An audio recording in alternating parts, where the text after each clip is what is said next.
നമസ്കാരം. Tarot spiritual ഹീലിംഗിലേക്ക് എല്ലാവർക്കും സ്വാഗതം. അപ്പോൾ നമ്മൾ ഇന്ന് നോക്കുന്നത് നിങ്ങളുടെ പേഴ്സന്റെ മെസ്സേജസ് എന്താണെന്നുള്ളതാണ്. അവർക്ക് എന്താണ് നിങ്ങളോട് പറയാനുള്ളത് എന്നുള്ളതാണ് നോക്കുന്നത് കേട്ടോ. ഇതൊരു ജനറൽ റീഡിംഗ് ആണ്, ജനറൽസ് ആണ്. നിങ്ങൾ എപ്പോഴാണോ ഈ റീഡിംഗ് കാണുന്നത് അപ്പോൾ മുതലാണ് നിങ്ങൾക്ക് ഇത് വാലിഡ് ആയി തുടങ്ങുന്നത്. അതുപോലെ ഈ റീഡിംഗിൽ നിങ്ങൾക്ക് റെസനേറ്റ് ആവുന്ന കാര്യങ്ങൾ നിങ്ങൾ എടുക്കുക, അല്ലാത്ത കാര്യങ്ങൾ നിങ്ങൾ വിട്ടുകളയാം. അതുപോലെ ലവേഴ്സ് ആയിക്കോട്ടെ, ഇഷ്ടമായിട്ടുള്ള അഫെയറുള്ള ആളുകളായിക്കോട്ടെ, എല്ലാവർക്കും ഈ റീഡിംഗ് എടുക്കാവുന്നതാണ്. നിങ്ങൾക്ക് പേഴ്സ് റീഡിംഗ് ആവശ്യമുണ്ടെങ്കിൽ മുകളിൽ കൊടുക്കുന്ന വാട്സപ്പ് നമ്പറിൽ കോൺടാക്ട് ചെയ്യാവുന്നതാണ് കേട്ടോ. അപ്പോൾ പോസിറ്റീവ് മൈൻഡ് സെറ്റോട് കൂടി ഇരുന്നിട്ട് റീഡിംഗ് കാണാം.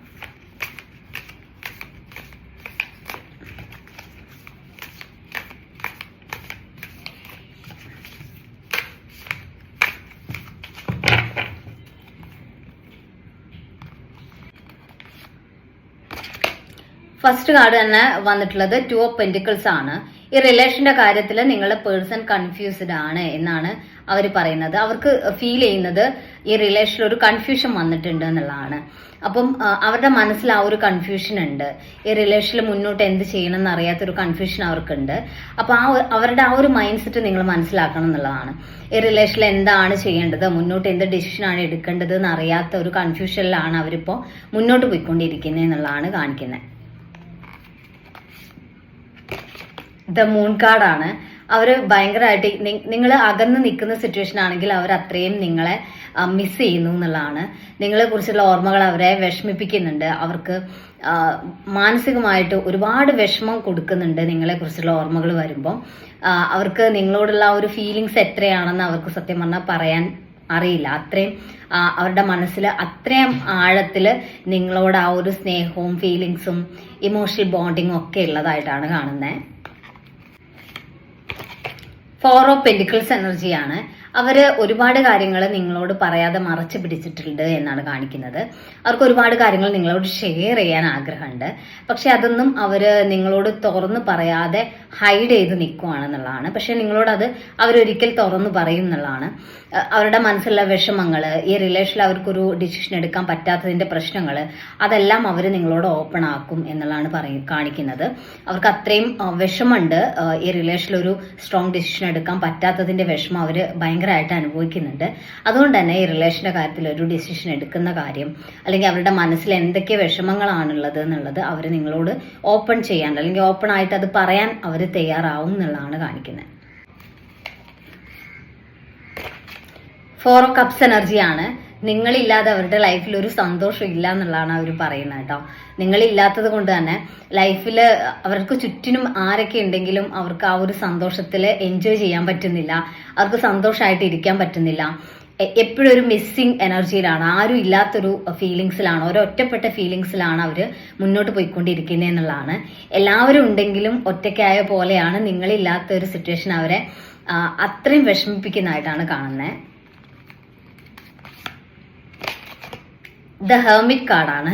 ഇവിടെ അവര് ഈ റിലേഷനെ കുറിച്ച്, റിലേഷൻ പോസിറ്റീവാക്കി മാറ്റാൻ എന്തൊക്കെ അവരുടെ ഭാഗത്തുനിന്ന് ചെയ്യാം എന്ന് അവർ ആലോചിക്കുന്നുണ്ട്.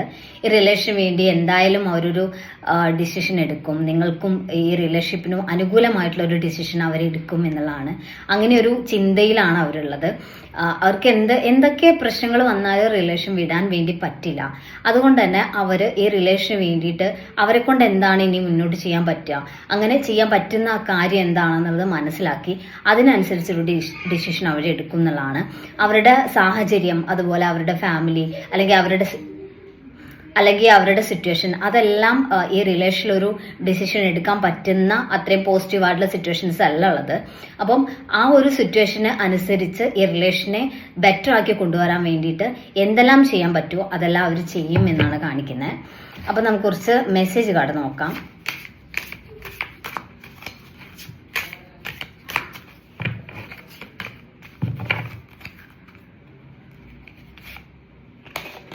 ഇല്യൂഷൻ എന്നാണ് കാണിക്കുന്നത്. ഇപ്പോൾ നിങ്ങൾ തമ്മിൽ അകന്ന് നിൽക്കുന്നത് ഒരു ഇല്യൂഷനാണ്, താൽക്കാലികം മാത്രമായിട്ടാണ്. അല്ലാതെ ഇവിടെ നിങ്ങളെ പേഴ്സൺ ഈ ഒരു റിലേഷൻ വേണ്ടെന്നോ, ഇത് വിട്ട് കംപ്ലീറ്റ് ആയിട്ട് നിങ്ങളെ പേഴ്സൺ ഒരിക്കലും നിങ്ങളെ നഷ്ടപ്പെടുത്താൻ അവരൊരിക്കലും ആഗ്രഹിക്കുന്നില്ല. അതിന് അവർക്ക് സാധിക്കില്ല എന്നാണ് കാണിക്കുന്നത്. സ്ട്രൈവ് എന്ന് കാണിക്കുന്നുണ്ട്. അവരവരുടെ ഗ്രോത്തിലോട്ട് കുറച്ച് ഫോക്കസ് ചെയ്യുന്നുണ്ട്. അവരൊരു ബെറ്റർ ആയിട്ടുള്ള ഒരു സിറ്റുവേഷനിലോട്ട് ചേഞ്ച് ചെയ്യണം എന്ന് അവർ ആഗ്രഹിക്കുന്നുണ്ട്. ഒരു ബെറ്റർ വേർഷനിലോട്ട് അവർ ചേഞ്ച് ആവാൻ വേണ്ടിയിട്ട് ശ്രമിക്കുന്നതായിട്ടാണ് കാണുന്നത്. മൈ വേൾഡ് എന്നാണ് കാണിക്കുന്നത്. അവരുടെ ലോകം തന്നെ നിങ്ങളാണ് എന്നുള്ളതാണ്. നിങ്ങളെ നഷ്ടപ്പെടുത്തിക്കൊണ്ട് അവർക്ക് അവരുടെ ലൈഫിൽ ഒരു സന്തോഷവും ഇല്ല എന്നുള്ളതാണ്. അപ്പം അവരുടെ ലൈഫിൽ അവർ ഒരു കംപ്ലീറ്റ് ആയിട്ട് അവർക്ക് ഫീൽ ചെയ്യണം എന്നുണ്ടെങ്കിൽ അത് നിങ്ങൾ അവരുടെ കൂടെ ഉണ്ടെങ്കിൽ മാത്രമേ അവർക്കൊരു കംപ്ലീറ്റ്നെസ് ഫീൽ ചെയ്യുള്ളൂ എന്നുള്ള രീതിയിലാണ് കാണിക്കുന്നത് കേട്ടോ.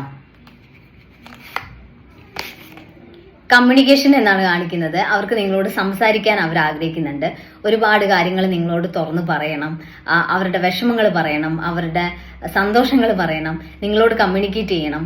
മാറി നിൽക്കുന്ന എനർജിയിൽ അവർ മടുത്തിരിക്കുകയാണ്. ഇനി നിങ്ങളോട് സംസാരിച്ചേ പറ്റുള്ളൂ. അവരുടെ ലൈഫിൽ അവർക്ക് ആരും ഇല്ലാത്തൊരു ഫീലിങ്സിലാണ് അവർ നിൽക്കുന്നത്. അതുകൊണ്ട് അവരുടെ വിഷമങ്ങൾ നിങ്ങളോട് സംസാരിക്കണം, സന്തോഷങ്ങൾ നിങ്ങളോട് ഷെയർ ചെയ്യണം എന്നുള്ളൊരു എനർജിയാണ് കാണിക്കുന്നത് കേട്ടോ. അഫ്രൈഡ് എന്ന് കാണിക്കുന്നുണ്ട്. നിങ്ങളെ നഷ്ടപ്പെടുമോ എന്നുള്ളൊരു പേടി അവർക്കുണ്ട്. മാത്രമല്ല നിങ്ങളെ, അതായത് ഇവര് നിങ്ങൾക്ക് ആപ്റ്റ് ആണോ എന്നുള്ളൊരു പേടിയുണ്ട്. ഈ റിലേഷനിൽ ഫ്യൂച്ചറിസ്റ്റിക് ആയിട്ട് അവർക്കൊരു ഡിസിഷൻ എടുക്കാൻ പറ്റാത്തതിന്റെ ഭയമുണ്ട്. അങ്ങനെ ഒരു പേടി അവരെ ഭയങ്കരമായിട്ട് ഹോണ്ട് ചെയ്യുന്നുണ്ട്. ആ ഒരു പേടി കാരണമാണ് ഇടയ്ക്കിടയ്ക്ക് അവർ റിലേഷന് ഇടയ്ക്കൊരു ഗ്യാപ്പ് ഇടുന്നത് അല്ലെങ്കിൽ മാറി നിൽക്കുന്നത്. എന്നാൽ നിങ്ങളോടുള്ള സ്നേഹം കാരണം അവർ വീണ്ടും തിരികെ വരും.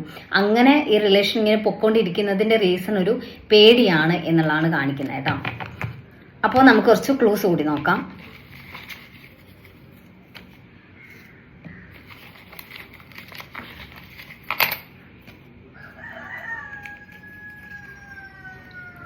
Letter F,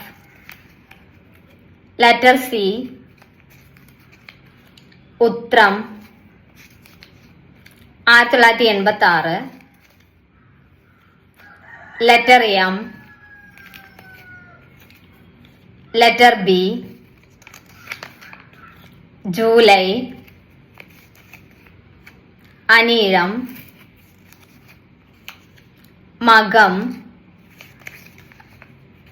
November, Uthradam, June, May, വിശാഖം,